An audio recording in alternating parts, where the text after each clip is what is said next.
Hey all! In OET writing, conjunctions play a crucial role in enhancing the coherence and flow of your text. Here are some key points about conjunctions in OET writing. Conjunctions help to establish logical connections between ideas. If variety is important, avoid overusing conjunctions.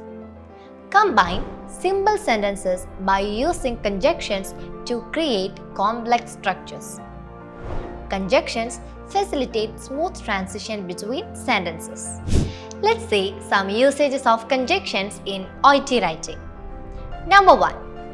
However, nevertheless, on the other hand. These are used to express contrast effectively without causing abrupt shifts. Number 2. Additionally. This is used to sequence ideas. Number 3. Since, therefore. These are used to present cause and effect relationships clearly. Hope this video is informative. Do follow Tiju's Academy for more videos. ഉറപ്പാണ് വിജയം.